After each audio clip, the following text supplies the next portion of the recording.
Hello दोस्तों, आज के इस फ्री कुंडली के सेशन में गोविंद मुखर्जी का हमने नंबर यहाँ पे लिया है। अम्बाला कैंट से इन्होंने हमें कमेंट किया है। कुछ महीने हो चुके हैं इनके कमेंट को आके भी। तो दोस्तों देखिए, मकान और स्वास्थ्य कैसा रहेगा और उपाय, इनका ये सिंपल सा सवाल है। अब देखिए, आपका सिंपल सा खाली 2 ही सवाल है, वो क्वेश्चन भी हम लेते हैं और जनरल बर्थ चार्ट भी यहाँ पे एनालिसिस कर देते हैं। ठीक है, देखिए पहले तो आपका वृश्चिक लग्न का चार्ट है और लग्न का जो मालिक है, मैं है ना जनरली जो वीडियोस बनाता हूँ तो हम इसमें और भी बहुत सारी चीज़ें देखते हैं, लेकिन एक वीडियो में सब बोलना पॉसिबल नहीं होता है। लेकिन कुछ चीज़ें मैं बीच बीच में इन्वॉल्व करने की कोशिश करूँगा ताकि लोग समझे, क्योंकि हम कई चीज़ें वीडियोज़ में नहीं बोलते हैं। जैसा कि कई बार कोई ग्रह 0 डिग्री पे होता है, अस्त का होता है, मृत अवस्था में होता है, तो ये सब चीज़ें क्या है, हम लोग हर चीज़ यहाँ पे एक छोटे से वीडियो में 10 मिनट के वीडियो में 5 मिनट के वीडियो में हर चीज़ बोलना पॉसिबल नहीं होता है।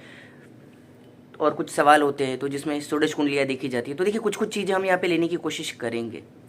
ठीक है, क्योंकि सिर्फ आप लोग के लिए खाली एक ऊपर का ही वीडियो बन रहा है, तो आप लोग को शायद वो डेप्थ पता नहीं चलेगी कि हम लोग जब देखते हैं तब क्या होता है, फटाफट सालों की प्रैक्टिस होती है, फटाफट सब देख लेते हैं। वो टेक्निकल चीज़ें बताना ज़रूरी नहीं होता है। अगर आपके पास आप डॉक्टर के पास जा रहे हो, वो आपकी सारी रिपोर्ट्स पढ़ रहा है, तो उसमें 50 चीज़ें वो डायग्नोस कर रहा है, 50 चीज़ें देख रहा है, वो ब्लड के इसमें 50 चीज़ों को नोटिस कर रहा है, पर हर चीज़ टेक्निकली वह समझा नहीं सकता है, उसके पास इतना टाइम नहीं है। तो वैसा ही हम लोगों के साथ भी यही होता है। यहाँ पे हम लोग 50 चीज़ें देख रहे होते हैं। वीडियो में भी क्या होता है, ये चीज़ भी मुझे थोड़ा सा दिमाग में आई कि कुछ चीज़ों को लेने की कोशिश करेंगे बीच बीच में, वरना आप लोग को लगेगा, कभी आप कहीं पढ़ेंगे तो आपको लगेगा कि ये चीज़ें जनरली एस्ट्रोलॉजिस्ट नहीं देख रहे हैं, बहुत लोग नहीं देखते, लेकिन हम लोग जिस तरीके से देखते हैं। तो चलिए चार्ट में कुछ चीज़ें इसमें आज के चार्ट में हम लोग कुछ इन्वॉल्व करने वाले हैं। तो चलिए, गोविंद मुखर्जी का चार्ट है ये। 100% तो अपना यहाँ पे बताना इम्पॉसिबल है, फिर भी कोशिश करेंगे जितना हम थोड़ा बहुत 10-20% यहाँ पे एक्स्ट्रा ला सकें। तो देखिए गोविंद मुखर्जी, आपके 2 सवाल हैं और साथ में जनरल आपका चार्ट का एनालिसिस देखते हैं। पहले तो आपका वृश्चिक लग्न है और लग्न का जो मालिक है वो है मंगल, और वो 11th हाउस में शत्रु क्षेत्री होकर बैठा हुआ है। देखिए पाप ग्रह का प्लेसमेंट जो है वो बहुत अच्छा होता है यहाँ पे 11th हाउस में। दूसरे भी हाउस होते हैं, अगर आप लोग चाहेंगे तो मैं उस पर भी एक अलग से स्पेशल वीडियो बनाऊंगा, कहाँ उनको एक स्पेशलिटी क्यों दी गई है। देखिए यहाँ पे 11th हाउस में यहाँ पे पाप ग्रह है, जिस तरीके से लग्ना लॉर्ड है। ठीक है, और लग्ना लॉर्ड है वो आपके लिए वो खराब प्लैनेट नहीं है ज्योतिष शास्त्र में। ठीक है, अगर हम पूछेंगे कितने खराब ग्रह है, कितने अच्छे ग्रह है, लोग बोलेंगे, लेकिन लोग बोलेंगे इतने पाप ग्रह, शनि मंगल राहु केतु, बहुत इजीली बोल देंगे, सूर्य क्रूर ग्रह है। लेकिन हकीकत में देखा जाए तो कोई खराब नहीं है ग्रह। जिसकी कुंडली में शनि मंगल अच्छे होते हैं राजा बना देते हैं, जिसकी कुंडली में खराब होते हैं चोर लुटेरा हत्यारा क्रिमिनल बना देते हैं। तो देखिए कोई प्लैनेट अच्छा या बुरा सिर्फ वो ऊपर से है, पर आपके चार्ट में वो क्या करने वाला है उसकी प्लेसमेंट से ही पता चलेगा। वो आपके चार्ट में खाली मंगल अगर क्रूर ग्रह दुनिया के लिए वो पाप ग्रह, तो आपके लिए खराब होगा जरूरी नहीं है। अगर वो केंद्र में आकर रुचक योग बना दिया तो आपको राजा बना देगा। तो खाली ऊपर से अगर कुछ पॉइंट्स पढ़ रहे हो तो हमेशा जरूरी नहीं है कि वैसा ही होगा। कुछ चीज़ें क्या है इसमें एक जनरल होती है, डेप्थ में जब आप जाओगे तो रूल्स चेंज होते जाते हैं एस्ट्रोलॉजी के अंदर। ठीक है, जैसा कि मैंने आपको बहुत बड़ी ये चीज़ समझनी होगी आपको कि आप जनरल थोड़ा बहुत ऑनलाइन में, और ज़्यादा क्या है, आधा अधूरा नॉलेज ज़्यादा डेंजर होता है। क्योंकि देखिए जो जिसे कुछ नहीं आता है हम अपॉइंटमेंट करते हैं ना, अब जिसे थोड़ा बहुत सीखा हुआ होता है ना, वो हमारे से कुंडली भी दिखाता है तो अपना ज्ञान दिखाने की ज़्यादा कोशिश करता है। वो 15 मिनट के अपॉइंटमेंट में तो उसको लगता है मैं बहुत बोल डालूँ कि मुझे, और हमको पता चलता है कि इनको कुछ भी आता नहीं है, ये खाली बस थोड़ा बहुत देख के आके ज्ञान झाड़ने की कोशिश कर रहे हैं। उल्टा मैं जो बताना चाहता हूँ वो भी उनको भेजे में नहीं घुसने वाला है। तो देखिए क्या होता है, जब वो पूरे लॉस चेंज होते जाते हैं, जैसे आप डेप्थ में जाते हो हर जगह पे अलग रूल्स अप्लाई होता है। इतना सिंपल नहीं होता है, इतना ईजिली कि भाई फटाक से किताब पढ़ लिया आपने कर लिया। डेप्थ में जितना जाओगे रूल्स कैसे चेंज करना है वो आपको आना चाहिए। चलिए दोस्तों, यहाँ पे अब लग्ना लॉर्ड जिस तरीके से यहाँ पे शत्रु क्षेत्री बन के लाभ भाव में बैठा हुआ है, ठीक है, तो यहाँ पर ये एक अच्छा फल देता है। लेकिन होता क्या है, लाभ के मामले में बहुत मदद करवाता है, लेकिन यहाँ पे शत्रु क्षेत्री होने की वजह से वो बाधाओं से फल देता है, संघर्ष से फल देता है। प्लैनेट्स के लिए बहुत इंपॉर्टेंट होता है कि वो किस तरीके से बैठा है, वो आपको देखना बहुत जरूरी है। उच्च का है, नीच का है, मित्र क्षेत्रीय है, शत्रु क्षेत्रीय, किस तरीके से। अब एक मैंने बोला था एक्स्ट्रा, देखिए मेरे वीडियोज़ में मैं कुछ एक्स्ट्रा पॉइंट्स जो हम नहीं ले पाते हैं। देखिए मंगल यहाँ पे 0 डिग्री पर बैठा हुआ है, ठीक है, तो वो यहाँ पे बहुत ही वीक है, तो 11th हाउस में होकर भी वो इतना अच्छा फल नहीं दे पाएगा। शत्रु क्षेत्री भले था, फिर भी कुछ वो फल वहाँ पे दे रहा था, यहाँ पे वो और ज़्यादा वीक हो चुका है, ठीक है। और यहाँ पे एक और चीज़ हुई है कि साथ में शुक्र है, और शुक्र नीच का हुआ है। ठीक है। अब वो नीच के प्लैनेट के साथ भी है। और दूसरी बात क्या है यहाँ पर कि मंगल जिस तरीके से 0 डिग्री पर है तो यहाँ पे आपको उसका बल बढ़ाना होगा, ठीक है। और देखिए और एक बात है, नीच के ग्रह का एक वीडियो में नीच के ग्रहों के स्टोन्स क्यों नहीं पहने जाते हैं, पहनने चाहिए नहीं पहनने चाहिए, क्योंकि आधे लोग हमारे पास जो आते हैं नीच के ग्रहों का स्टोन पहन कर आते हैं, बोलते हैं हमें पहनाया गया। आधे लोग बोलते नहीं हमारे एस्ट्रोलॉजर ने मना किया, हम नहीं पहनेंगे। तो हकीकत क्या है, देखिए अगर आप लोग चाहते हो आप लोग कमेंट करेंगे तो हम लोग उस पर भी एक वीडियो बनाएंगे। आप लोग कमेंट, अगर जो लोग नीच के ग्रहों को समझना चाहते हैं कि उनके स्टोन्स पहने जाते हैं या नहीं पहने जाते हैं, ठीक है। बहुत लोग जानते होंगे और बहुत लोग कंफ्यूज होंगे कि दोनों तरीके से लोग क्यों बोलते हैं, वो सब कॉन्सेप्ट हम कवर करेंगे कि कुछ लोग बोलते हैं तो क्यों बोलते हैं, जो भी है। अगर आप लोग चाहते हैं उस पर वीडियो तो कमेंट करिएगा, ठीक है। यहाँ पे देखिए लग्न लॉर्ड को आपको बलवान करना बहुत ज़रूरी है, क्योंकि वो वैसे भी नीच के ग्रह के साथ हैं, अंशात्मक रूप से बहुत कमज़ोर है, ठीक है। अब देखिए यहाँ पे दूसरी बात क्या है, लग्न के अंदर आपका धनेश और पंचमेश गुरु बैठा है, ये एक बहुत अच्छी चीज़ है, और वो केतु के साथ है। वृश्चिक लग्न में गुरु एक कारक ग्रह होता है, क्योंकि वो त्रिकोण पंचम स्थान का स्वामी होता है, इसके लिए वो काफ़ी एक अच्छा ग्रह है। और जो मनी हाउस है, अब देखिए बहुत लोग यहाँ पे मारक में भी बहुत कंफ्यूज होते हैं, बहुत सारा इतना सारा खिचड़ी है एस्ट्रोलॉजी में। आपको जब तक प्रॉपर इसको आप प्रॉपरली जब तक इसको नहीं समझते हो, हर जगह पे हमें हर चीज़ को नहीं घुसाना है। जैसा कुछ लोग बोलेंगे यहाँ पे अच्छा बोला तो मारक भी है ना। हर चीज़ पे हमें अलग से एक वीडियो बनाना पड़ेगा, इतने डीप कॉन्सेप्ट्स अभी, नहीं तो मेरा ये वीडियो 2 घंटे तक चलता जाएगा अगर मैं बोलता जाऊँगा तो, ठीक है दोस्तों। चलिए अब चार्ट पे आते हैं, ऑलरेडी 6 साढ़े 6 मिनट हो गए हैं। वो सब अगर एक ही इतना डीप है मतलब पूरा ख़त्म ही नहीं होगा हमारा। तो देखिए दोस्तों यहाँ पे क्या हो रहा है, एक तरीके से गुरु केतु का, गुरु राहु की प्रत्युति तो होनी ही है क्योंकि गुरु केतु साथ में, तो यहाँ पे चांडाल योग का भी फॉर्मेशन होता है, चांडाल योग बनता है। लेकिन देखिए जो स्पिरिचुअल लोग हैं ना, जो साधु संत होते हैं, स्पिरिचुअल लोग होते हैं, उनके चार्ट में ये जो योग है वो एक बहुत अच्छा फल देते हुए देखने को मिलता है। लेकिन जो एक हम लोग जो एक नॉर्मल पर्सन है, हम लोग कोई सन्यासी नहीं है, हम लोग कोई साधु नहीं है, तो हम लोगों की लाइफ में ये थोड़ा स्ट्रगल पैदा करता दिखता है, क्योंकि हम लोग के फैमिली मैटर्स होते हैं, हम लोग के फाइनेंशियल मैटर्स होते हैं। साधु लोगों का वो सब चीज़ों से वो अलग होते हैं, तो उनको खाली स्पिरिचुअल फैक्टर चाहिए होता है, तो उसके लिए बहुत अच्छा फल देता है, ठीक है। अब यहाँ पे क्या होगा, गुरु केतु की वजह से गुरु राहु की प्रत्युति तो आनी है, वो कोई बोलने की जरूरत ही नहीं होती है इसलिए। लेकिन फिर भी मैं कुछ लोग के कमेंट आ रहे हैं कि वो लोग सीख रहे हैं, इन सीरीज़ से वो लोग कुछ सीखने में मदद मिल रही है, इसके लिए मैं थोड़ा ज़्यादा डेप्थ में कुछ चीज़ों को कवर कर रहा हूँ, ठीक है। देखिए सबका कॉन्सेप्ट अलग हो सकता है, आप कहीं और से सीख रहे हो, उनके कुछ देखने का नजरिया अलग हो सकता है, डजंट मैटर। आपको जो सही लगता है वो वहाँ से उठा लो। आपको लगता है कि नहीं मेरी कोई कॉन्सेप्ट आपको समझ में नहीं आ रहा है, उसको छोड़ दो। आपको जो समझ में आता है, सबका अपना एक्सपीरियंस होता है, सबको अपने गुरुओं से अपना अपना ज्ञान मिला होता है, ठीक है। कोई सही गलत की लड़ाई नहीं है। जैसे मार्शल आर्ट्स है, उसमें कई सारे फॉर्म्स हैं, तो ऐसा नहीं कि कोई सही है कोई गलत है। दोस्तों कंपनी का कॉल आया, हमारा वीडियो कट गया। चलिए हम लोग फिर से स्टार्ट करते हैं। देखिए यहाँ पे लग्न में जिस तरह गुरु केतु है, तो देखिए कहीं ना कहीं ये फाइनेंशियल एक स्ट्रगल भी पैदा करता है। और दूसरी बात ये है कि जिस तरह 5th हाउस के साथ, मालिक के साथ यहाँ पे केतु का जो इस तरीके से लग्न में योग हुआ है, तो ये कहीं ना कहीं एक पुराने जन्म की आपकी साधनाएं भी बताता है। तो आपको अगर स्पिरिचुअलिटी की तरफ आगे बढ़ना हो गोविंद मुखर्जी, तो आपको कुछ चीज़ें, भले आप नॉर्मल लाइफ में रहिए, लेकिन यहाँ पे आप स्पिरिचुअलिटी के कुछ जैसे मेडिटेशंस है, ध्यान है, चक्र एक्टिवेट करना है, कुछ मंत्र की साधनाएं हैं, ये सब आपको ज़रूर ट्राई करना चाहिए, क्योंकि ये चीज़ आपके 5वां स्थान जो होता है हमारा पूरा पिछला जन्म बताता है। और कुछ साधनाएं पुराने जन्म से आपकी चल रही है, कुछ अधूरी है, ये चार्ट बता रहा है। क्योंकि 5th हाउस का मालिक गुरु केतु जिस तरीके से आया हुआ है, और देखिए अधूरी है ऐसा मैंने क्यों बोला, क्योंकि आपका सवाल स्पिरिचुअल नहीं है। आप पूछ रहे हो मकान कब बनेगा, स्वास्थ्य कैसा रहेगा, मतलब आप उस पाथ के ऊपर, उस रास्ते के ऊपर नहीं चल रहे हो, है ना। तो वो अधूरी है, क्योंकि इसलिए आप अभी, नहीं तो एक ऐसे सन्यासी की कुंडली आती कि मैं और अपनी साधना में कैसे आगे बढ़ूँ, क्या करूँ।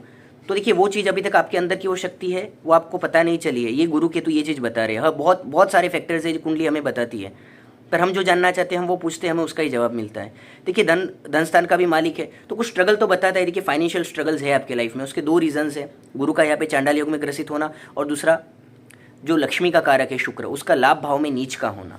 लग्ना लॉर्ड जिस तरीके से लाभ भाव में गया है, और वो भी वापस वहाँ पे काफ़ी कमज़ोर है, ठीक है, उसकी डिग्री वाइज उसमें पावर कम है। तो ये सारे फैक्टर्स की वजह से क्या हो रहा है, जो फाइनेंशियल ग्रोथ होना चाहिए वो हो नहीं रहा है। इसकी वजह से आपका सवाल हो रहा है। देखिए अगर बहुत पैसा आ रहा है तो इंसान फटाफट मकान ले लेगा ना, सवाल ही नहीं करेगा वो किसी एस्ट्रोलॉजर से कि मेरा मकान कब बनेगा, कैसा रहेगा, ठीक है। उस सवाल क्यों कर रहा है, क्योंकि वो उतना पैसा बना नहीं पा रहा है। आज के ज़माने में अगर 40-50 लाख किसी को चाहिए एक मकान अच्छा सा बनाने के लिए या फ्लैट लेने के लिए, तो वो नहीं बना पा रहा है ना। अगर वो इतनी अच्छी इनकम होती तो ये सवाल ही नहीं आता, फर्स्ट फैक्टर तो। क्योंकि यहाँ पे देखिए ये सब फाइनेंशियल ग्रोथ को अटकाने वाले योग यहाँ पे मौजूद है। दूसरी चीज़ क्या है आपका, देखिए यहाँ पे 12th हाउस में सूर्य अभी आपका नीच का है, शनि उच्च का है वहाँ पर। अब प्रॉब्लम क्या हो रहा है, देखिए शनि सूर्य के नज़दीक है और वो अस्त का है। अंशात्मक रूप से जब ग्रह सूर्य के नज़दीक आते हैं, इस पर पूरा अलग वीडियो बन सकता है, ठीक है। अगर जब नज़दीक आते हैं तो ग्रह अस्त हो जाते हैं, ठीक है। अब जो ये ऐसे सब कॉन्सेप्ट्स की वीडियोस चाहते हैं कमेंट करिएगा, हमें जैसे टाइम मिलेगा हम कोशिश करेंगे बनाने की, ठीक है। तो देखिए यहाँ पे एक शनि सूर्य इसका नीचभंग हो रहा है, लेकिन वापस क्या हो रहा है, शनि सूर्य शत्रु ग्रह है, तो उनका एक उन दोनों का जब कंजंक्शन होता है, युति होता है, स्ट्रगल बहुत ख़राब आता है इंसान के लाइफ में। आप लोग ज़्यादा से ज़्यादा चार्ट एनालिसिस करिए अपने फैमिली के, फ्रेंड्स के, आपको पता चलेगा। जिनकी भी कुंडली में शनि सूर्य होते हैं ना, लाइफ में किसी न किसी तरह का कुछ ना कुछ परेशानियाँ उनको आती है। सबके जीवन में वो अलग होगा, लेकिन परेशानियाँ रहेगी, क्योंकि भाव अलग होते हैं, लग्न अलग होते हैं कुंडली, तो उसकी वजह से परेशानियाँ अलग होती है, लेकिन परेशानियाँ होती है। तो ये शनि सूर्य का नीचभंग हो रहा है, लेकिन उसमें भी नीचभंग कौन कर रहा है, शनि कर रहा है, लेकिन सूर्य के साथ है वो।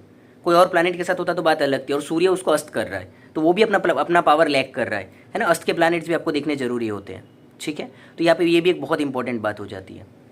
अब देखिए यहाँ पे क्या है, अब देखिए 12th हाउस को जिस तरीके से संघर्ष योग बना हुआ है, तो आपको क्या है, कुछ बहुत बड़ा पैसा बनाने जाओगे, कुछ करोगे तो वहाँ पे वो बनेगा नहीं, ठीक है। विपरीत राजयोग भी बुध की वजह से बन रहा है, लेकिन वो भंग हो रहा है, ठीक है, सूर्य के कारण, क्योंकि वो खाली वहाँ पाप ग्रह होने चाहिए थे। अब देखिए शनि भी है, 4th हाउस का मालिक है, और वो 12th, देखिए अगेन रिपीट, देखिए अगर शनि अच्छा फल दे रहा होता है यहाँ पे, तो 4th हाउस का लॉर्ड होकर 12th हाउस में उच्च का हुआ है, वो अच्छा फल दे रहा होता तो यहाँ पे इस एज में समझिए, ये आप भाई साहब की एज है कम से कम, देखिए यहाँ पे 40 ईयर्स की एज है, 40 साल की उम्र में भी इनका सवाल मकान का है। नहीं तो सिंपल होता ना, उच्च का अगर कोई प्लानेट है तो वो मकान फटाफट बनवा देता, सिंपल लॉजिक एस्ट्रोलॉजी का। क्यों नहीं कर पा रहा है, क्योंकि फर्स्ट पॉइंट वो अस्त का है, दूसरी बात वो सूर्य के साथ नीचभंग कर रहा है, ठीक है। सूर्य नीच का होकर साथ में बैठे हुए हैं उनके, ये सारे पॉइंट है। इसके लिए देखिए इतना सिंपल नहीं है, फटाक से कुछ पढ़ लिया कर लिया, एक्सपीरियंस के साथ स्मूथली। एस्ट्रोलॉजी ऐसी चीज़ है, आप हमें आज भी हम लोग सीखते जा रहे हैं इतने सालों बाद भी, ठीक है। भले कई एस्ट्रोलॉजर्स, बड़े बड़े एस्ट्रोलॉजर्स हमसे कंसल्ट करते हैं, बात करते हैं कुछ चार्ट्स पे जब कन्फ्यूजन होता है, फिर भी कोई भी कंप्लीट नहीं होता है एस्ट्रोलॉजी में। ये एक बहुत बड़ा समुंदर है, कभी एंड नहीं होता है इसमें, ये जर्नी कभी एंड नहीं होती है, आप हमेशा सीखते रहते हैं। 20 साल बाद भी आप सीखते रहेंगे, ठीक है दोस्तों। अभी भी, क्योंकि लाखों तरीके के चार्ट होते हैं, इनके कोई कॉम्बिनेशंस का एंड नहीं है, तो ये चीज़ आपको ध्यान में रखनी होगी। अब देखिए जनरल हमने यहाँ पे सारा एनालिसिस किया है। चंद्रमा की प्लेसमेंट बहुत अच्छा है, जो आपको मदद कर रहा है। 9th हाउस का लॉर्ड होके 2nd हाउस में गया है यहाँ पे गोविंद जी, मनी हाउस में, तो भाग्य के बूते से वो जरूर आपको पैसा देने की पूरी कोशिश करता है। और देखिए आपका जो मकान का यहाँ पे सवाल है और स्वास्थ्य का सवाल है, देखिए स्वास्थ्य का सवाल भी क्यों आया यहाँ पे, लग्ना लॉर्ड जो है, मैंने पहले कहा जैसे कि मंगल के अंश बहुत कम है, वो शत्रु के घर में है। 3rd पॉइंट ये है कि वो नीच के ग्रह के साथ है, ठीक है, तो वो कहीं ना कहीं पीड़ित हो रहा है इन सब फैक्टर्स की वजह से। उसके बाद लग्न में ही गुरु केतु का चांडाल योग बन रहा है, ठीक है। सिर्फ यह गुरु केतु को हमें नहीं देखना है, गुरु राहु की प्रतियुति भी हो रही है, ठीक है। बोलना जरूरी नहीं है, लेकिन यहाँ पे जो लोग सीखते हैं उन लोगों के लिए थोड़ा मैं सब कुछ एक्सप्लेन कर रहा हूँ। अब देखिए यहाँ पे और क्या है, नवमांश एक फैक्टर बहुत अच्छा है आपका। नवमांश कुंडली में प्लैनेट्स आपके काफ़ी पावरफुल है, लेकिन क्या है, लग्न कुंडली में भी उनका अगर अस्त का होकर अगर वो इतने वीक हो जाते हैं तो इतना अच्छा फल नहीं दे पाते हैं। मंगल नवमांश में उच्च का है, नवमांश में शनि स्वग्रही है, सूर्य उच्च का है, बुध स्वग्रही है ना। ऐसे 4 प्लैनेट आपके बहुत अच्छे हैं, फिर भी वो उतना एक्सेलेंट रिजल्ट इसलिए नहीं दे पा रहे क्योंकि लग्न कुंडली में वो अस्त के हो गए। बहुत सारे फैक्टर्स है, सब देखने पड़ेंगे आपको, तभी जाके उसका एक प्रॉपर ये डिसीजन आएगा। तो देखिए यहाँ पे आपका, देखिए मकान का सपना जरूर पूरा होगा, लेकिन स्ट्रगल के साथ होगा। जिस तरह आप स्ट्रगल कर रहे हो, लेट हो रहा है, यहाँ पे देखिए आपको है ना शनि और गुरु के उपाय करने चाहिए, क्योंकि शनि आपके प्रॉपर्टी का मालिक है और गुरु प्रॉपर्टी का कारक है, और दोनों ही कुंडली में किसी न किसी प्रकार से पीड़ित है, ठीक है। दोनों के आपको यहाँ पे उपाय करने चाहिए, ठीक है। और सूर्य के लिए भी आप एक काम करिए, जल चढ़ाइए। पहले तो देखिए मैं आपको उपाय दे देता हूँ गोविंद जी, सूर्यदेव को आप डेली जल चढ़ाइए, ठीक है। और सूर्यदेव के किसी भी मंत्र का आप जाप करिए, ऑनलाइन से ले लीजिए, कोई भी मंत्र आपको चाहिए तो। आदित्य हृदय स्तोत्र पढ़ना है, आदित्य हृदय स्तोत्र पढ़िए, ठीक है। डेली उनका अगर स्तोत्र करते हो तो 4-5 बार पढ़ो, माला गिनते हो तो 5 माला 11 माला करो, ज़्यादा से ज़्यादा माला गिनो उनकी, ठीक है। और दूसरा यहाँ पे देखिए सूर्यदेव का तो हमने उपाय देखा, जल चढ़ा दो उनको। और दूसरा शनिदेव के लिए आप क्या करोगे, शनिदेव के लिए काम करो, उच्च के ग्रह का दान करने की मनाही है शास्त्रों में, है ना। तो देखिए हमें क्या करना है, यहाँ पे हमें दान नहीं करना है उनका, हमें शनिदेव का क्या करना है, शनिदेव का भी यहाँ पे आप एक काम करो, रोज शनि चालीसा का भी पाठ चालू कर दो, ठीक है। जिस तरह सूर्य का आपको मैंने उपाय बताया उस तरह शनि चालीसा डेली 5 बार पढ़ो, क्योंकि ऑलरेडी वो उच्च के हैं, अपना पावर खो रहे हैं, तो उनका पावर बढ़ेगा, उनका आशीर्वाद मिलेगा आपको तो उनका पावर बढ़ेगा, ठीक है। अब देखिए दूसरी बात क्या है, यहाँ पे शुक्र के लिए भी कुछ उपाय करो, क्योंकि लक्ष्मी जी भी प्रसन्न रहेगी। तो मकान तो ले लिया, बाद में भी मानसिक शांति रहनी चाहिए, तो मकान ले लिया, लोन ले लिया, बाद में पैसे के लिए रोज आप टेंशन में हो, 5-10 साल टेंशन में निकाल दे रहे हो, तो कोई मतलब नहीं है, ठीक है। शुक्र के लिए दान कर सकते हो, नीच का ग्रह है वो, एवरी फ्राइडे दान करो उनका। और यहाँ पे एक अच्छी क्वालिटी का आप एक तो मोती इसलिए पहनो क्योंकि भाग्य का हाउस जाके मनी हाउस को एक्टिवेट कर रहा है, यानी पैसा वो खींचेगा।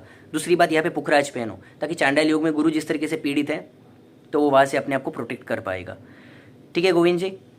और अभी देखिए, अभी जो आपको है ना, एक और बात यहाँ पे देखिए, आप है ना, अभी मंगल भी खास पहनी है, क्योंकि वो मंगल आपका लाभ भाव में लग्न लॉर्ड है, आपके हेल्थ के लिए भी अच्छा रहेगा, पैसा भी खींचेगा, प्रॉपर्टी के लिए भी भूमि का कारक होता है, सपोर्ट करता है। और 19 से लेकर 2026 तक मंगल की महादशा चल रही है आपको, ठीक है। तो ये सारे फ्रेंड प्लैनेट्स हैं, इनके रत्न भी आपको अभी ज़्यादा फायदा करेंगे, खास करके दशा की वजह से। चलिए दोस्तों, वीडियो बहुत लंबा हो गया है, मिलते हैं अगली वीडियो में।